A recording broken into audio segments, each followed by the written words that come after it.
Hey guys, I'm out here. I think I'm east of Kemmerer, headed towards close to Lander on my way to the other side of the state for meetings, and I thought I'd hit some sites along the way and make a field trip. One of them along the Green River here is Seedskadee Wildlife Refuge. And it's like 26,000 acres or something like that along the Green River. And it has a lot of birds, and I'm sure there's antelope out here, and mule deer and all that stuff. But the old pioneer trails, the wagon trails used to come through this area, and there's different sites in there. And there's recreation at Fontenelle Reservoir and along the Green River, and I think there's hunting out here and some exploring you can do. But I'm gonna show you this sign, and you can press pause and read it, and then I'll go to some other sites.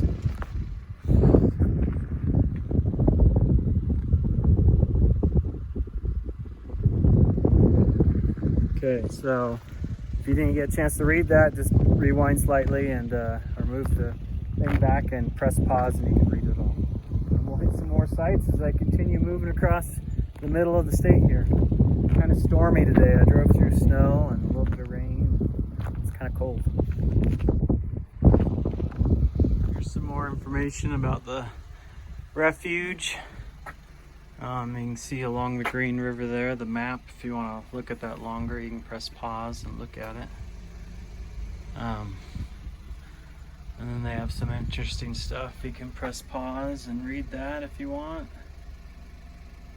Maybe I'll hold it long enough for you to read it without pressing pause.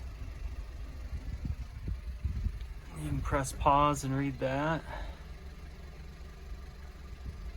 I guess there's multiple national wildlife refuges along the Green River, Browns Park down in Colorado, Ouray down in Utah, and Seedskadee up here in Wyoming.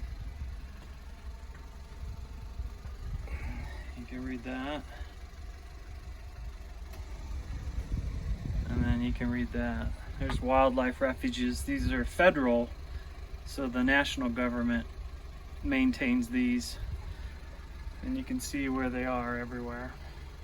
It's kind of cool. Not too many countries have this much in refuges that keep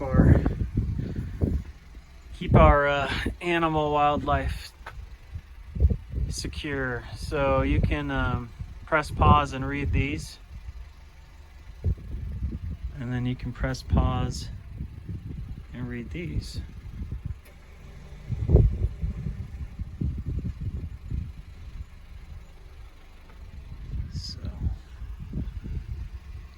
All right.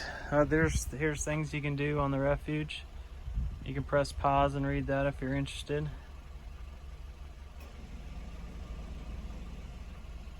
And then over here, there's some more signs in the Green River, and I'll go show you that here. Here's the Green River.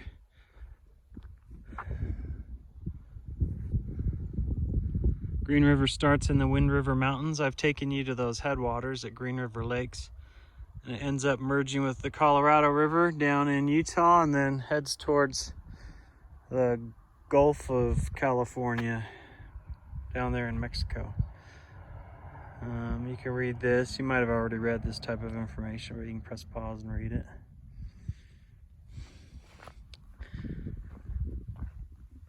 And then you can press pause and read this. It's about the Oregon Trail, which cut across Wyoming. Lots of sites. I've taken you to the trail center. It's a visitor center in Casper before on a field trip.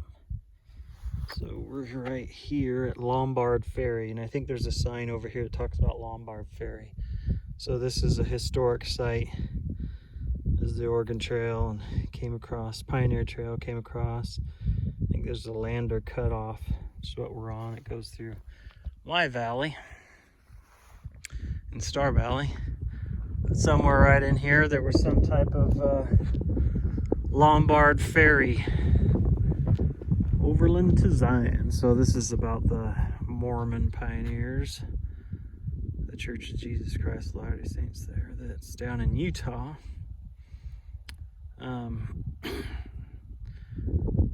helped build this trail, so it's kind of a part of history. Oh, what this is. Oh, it must have been a sign that got broken off. No, it's just trash in there. Let's go see if something says something about Lombard Ferry. It looks like people might have broken up these signs. That stinks. Here we go. So you can press pause and read that.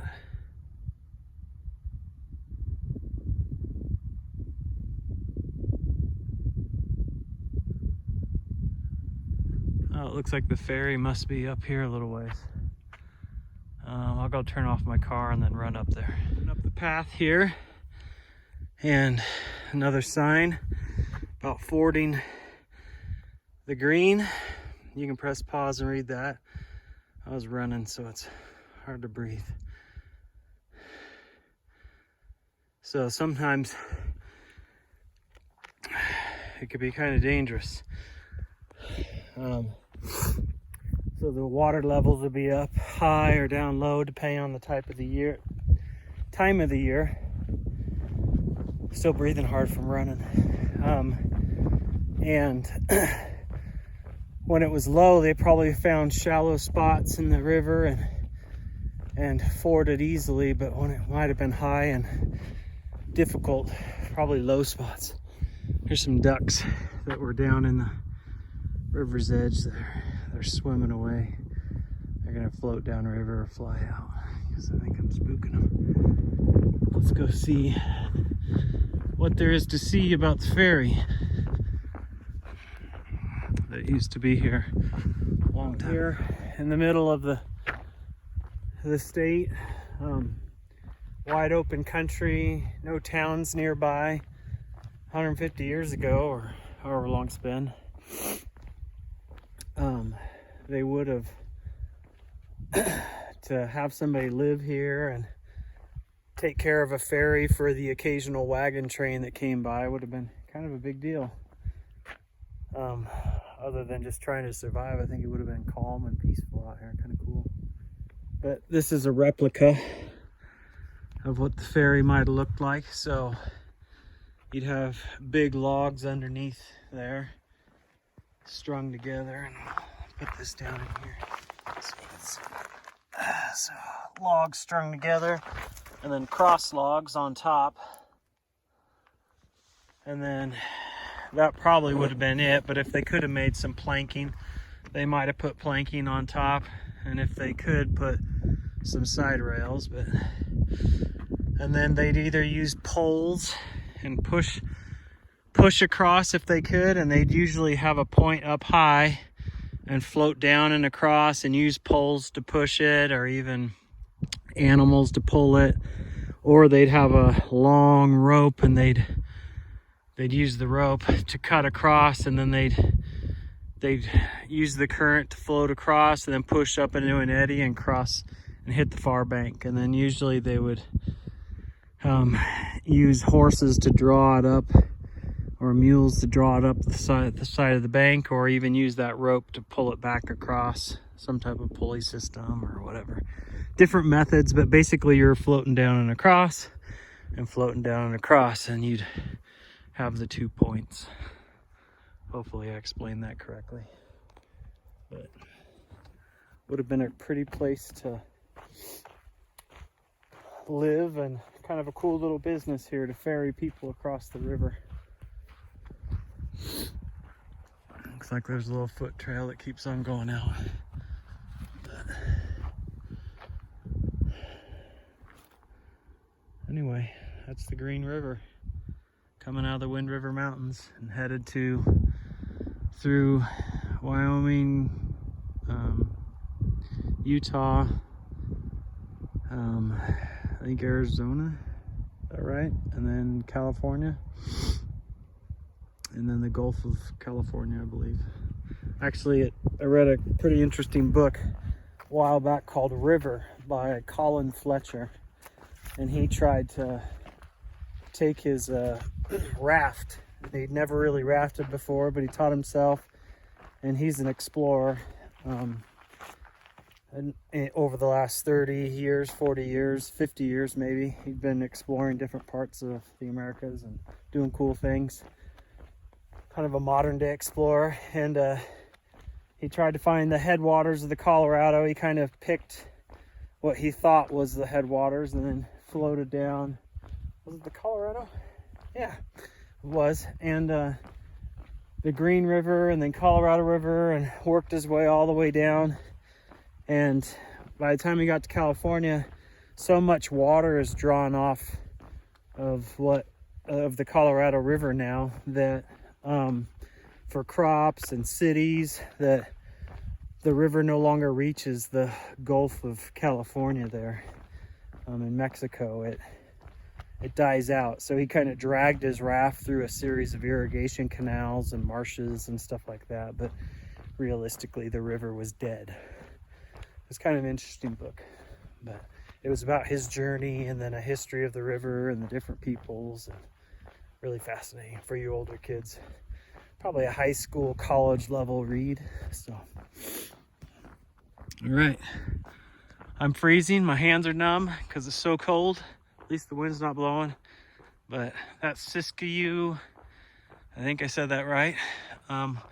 Wildlife Refuge, and there might be a visitor center down the road a ways. I can't tell, it didn't say, but there is a sign. So maybe I'll have to come back and do more exploring. Some cool wetlands. Wow, look at all these ducks down here. Oh, they're flying out.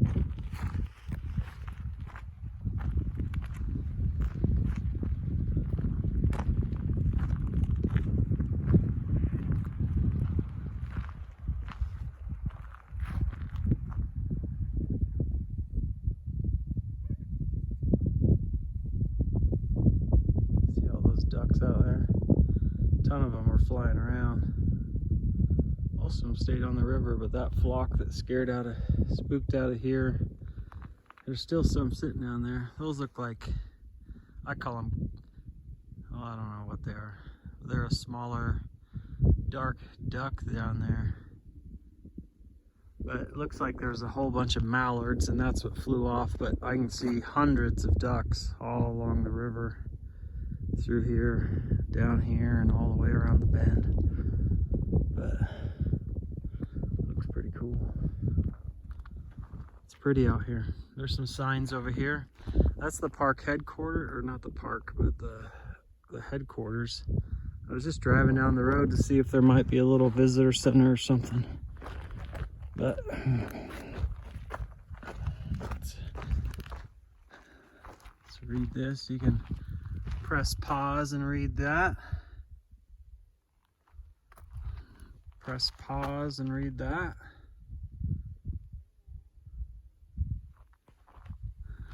Press pause and read that.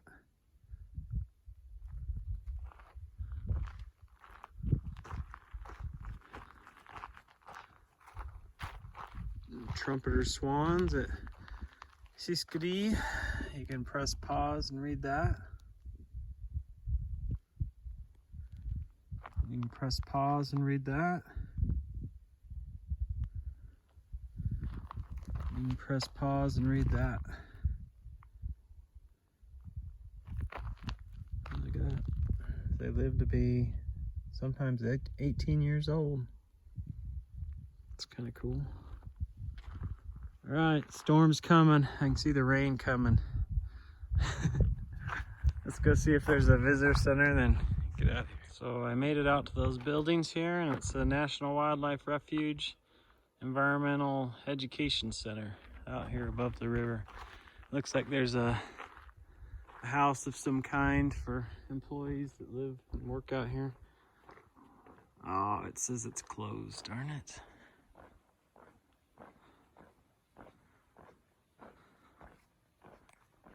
Darn.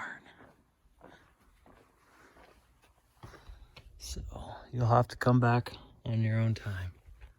Sorry, guys. That's a bummer. Well, at least I showed you some things. It's beautiful country out here. It's quiet out in the middle of the sage country. You can see the mountains on each horizon. Hundreds, probably thousands of ducks and geese and swans out here along the river. Pretty place. You'll have to call ahead or get on their website and see what the hours are. It doesn't say on any of the buildings, probably because it's so remote out here. But maybe there's something in this building that says it's always open. So says there's bathrooms inside, but maybe they have a little information booth in this building. I see a treadmill in there, a little workout room.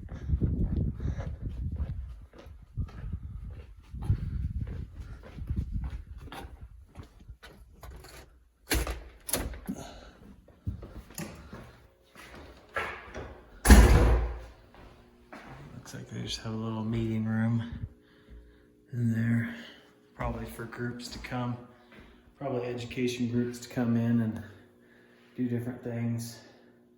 They have a kids corner. Says you can test your knowledge somehow. Name a good resting place for wild ducks. Plowed field, cornfield, field of tall dense grasses. Which one do you think it is? I'm guessing you flip this over.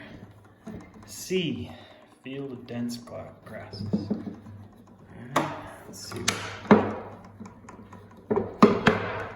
Name a favorite food of wild geese. Pick one. Cottonwood leaves, broccoli, short tender grass. Short tender grass. Birds are toothless. How do they chew their food? I don't know. If it's anything like a turkey or a duck, it's a gizzard. They pick up rocks, and then that muscle inside down in their organs, it has rocks inside it, and the food goes in, and the muscle contracts. It's really hard when you take it out of them, and inside is all this ground up food. Let's see if I'm right. They have a second stomach called a gizzard. Some people eat those. I've tried to eat one once. It was pretty tough and chewy. Why do cottonwoods grow along the river, but not in the sagebrush uplands? I'm guessing because they need water. Need groundwater. Where do great herons nest? Where do you think? I don't know. In the tops of trees near other great blue heron nests. A group of nests like these is called a rookery. I had no idea they nested in the tops of trees. I would have said grass. What agency manages the nation's 555 national wildlife refuges? The U.S. Fish and Wildlife Service. Wild animals need food, water, and a place to live. This is called their, what do you think? I'm gonna guess habitat. Habitat. Nice. What is the term used to describe the replacement of old, worn-out feathers of birds? For some reason, I want to say molting, but I'm not sure. Molting. Most birds replace their old feathers 2 or 3 times a year. Cool. What is the most serious threat facing wildlife? Oil spills, pesticides, habitat losses. I read a lot of science, and everything I read tells me it's C, habitat losses. Habitat loss. It means they're finding less and less places they can live peacefully, and so they have a hard time having enough offspring to ensure there's a second generation and a next generation. Many birds, including ducks and geese, fly north in the spring, south in the fall. This movement is called migration. Migration. It allows birds to nest in fertile northern wetlands and spend the winter farther south where there is more food and warmer weather. So, if you were keeping track, are you a vet, a fledgling, or a hatchling? All right, guys. Oh, here's a cool sign. Just a second. Some bird nests. Canada goose goslings. So geese migrate. They'll fly thousands of miles from northern Canada all the way down south. You can press pause and read that. You can press pause and read that.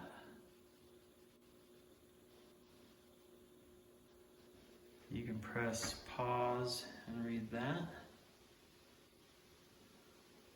And here's a replication of a goose nest. You can see they use feathers, it looks like, to pad the nest.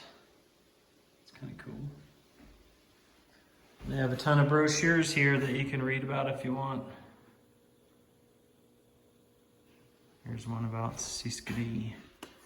You have to go online. I'm sure they have stuff on the website with maps and all kinds of cool stuff. I'm going to take a few of these. Seedskadee, a historical perspective, so you can read about the history. That's kind of cool. But I bet you can find all of this online. And here's a hunting one, because I like to hunt. So. All right. I guess that's it.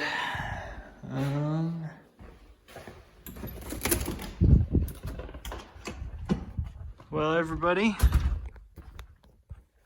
I hope you enjoyed that short field trip. Again, come on out here if you're ever cruising across central Wyoming or the middle of nowhere on your way to Kemmerer. We're kind of Evanston, but from Lander and Casper. But not much out here. It's quiet. It's really peaceful. I mean, not a sound other than the flap of that flag. It's the only thing I can hear.